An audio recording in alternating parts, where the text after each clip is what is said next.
दोस्तों, हजरत ईसा अलैहिस्सलाम की वफात के बाद क़यामत को सिर्फ 40 साल रह जाएंगे। फिर एक खुशबूदार ठंडी हवा चलेगी जो लोगों के बगलों के नीचे से गुजरेगी, जिसका असर ये होगा कि मुसलमान की रूह कब्ज हो जाएगी और दुनिया में काफिर ही काफिर रह जाएंगे, उन्हें पर क़यामत कायम होगी।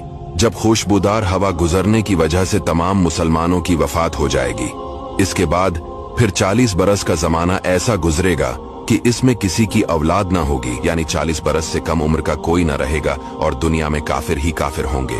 अल्लाह कहने वाला कोई ना होगा। कोई खाना खाता होगा, कोई खेती कर रहा होगा, गरज लोग अपने अपने कामों में मशगूल होंगे कि दफातन हजरत इसराफील अलैहिस्सलाम को सूर फूंकने का हुक्म होगा। शरू शरू इसकी आवाज बहुत बारीक होगी और रफ्ता रफ्ता बहुत तेज हो जाएगी। लोग कान लगाकर इसकी आवाज सुनेंगे और बेहोश होकर गिर पड़ेंगे और मर जाएंगे। आसमान, जमीन, पहाड़, यहाँ तक कि सूर और हजरत इसराफील और तमाम मलाइका फना हो जाएंगे। इस वक्त उस अल्लाह के सिवा कोई ना होगा।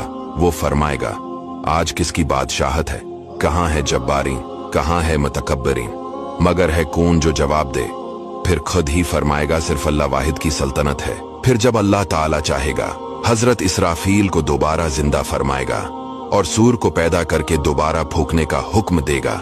सूर फूंकते ही तमाम अव्वलीन और आखिरीन मलाइका, इंसान, हैवानात और जिन मौजूद हो जाएंगे। सबसे पहले हुजूर सल्लल्लाहु अलैहि वसल्लम अपने कब्र मुबारक से यूं बरामद होंगे कि दाहिने हाथ में सिद्दीक़ अकबर का हाथ, बाएं हाथ में फारूक आज़म। फिर मक्का और मदीना के मकाबिर में जितने मुसलमान दफन है, सबको अपने हमराह लेकर मैदान हशर में तशरीफ ले जाएंगे। ये मैदान हशर मुल्क शाम की जमीन पर कायम होगा। इस दिन जमीन ताबने की होगी और आफताब एक मेल के फैसले पर होगा। दोस्तों, आफताब 4000 बरस की राह के फैसले पर है और इसकी तरफ आफताब की पीठ है। फिर भी जब सर के मुकाबिल आ जाता है, घर से बाहर निकलना दुश्वार हो जाता है। इस वक्त की एक मील के फैसले पर होगा। तेज और गर्मी का क्या पूछना। और अब मिट्टी की जमीन है, मगर गर्मियों की धूप में जमीन पर पांव नहीं रखा जाता। इस वक्त जब ताबने की होगी और इस कदर से पसीना निकलेगा, 70 गुज जमीन में जज्ब हो जाएगा। फिर जो पसीना जमीन ना पी सकेगी, वो ऊपर चढ़ेगा। किसी के टखनों तक होगा, किसी के घटनों तक, किसी के कमर कमर, किसी के सीने तक, किसी के गले तक और काफिर के मुंह तक चढ़कर मिसले लगाम के जगड़ जाएगा, जिसमें वो डबकियां खाएगा।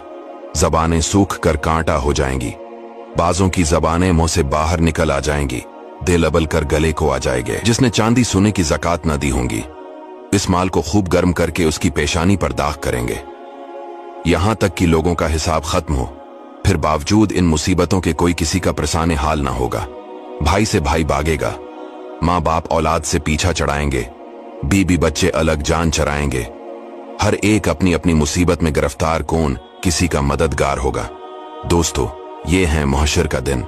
इसके बाद लोग तमाम नबियों के पास मदद के लिए पुकारेंगे, लेकिन कोई मदद नहीं करेगा सिवाय हमारे प्यारे आका सल्लल्लाहु अलैहि वसल्लम के।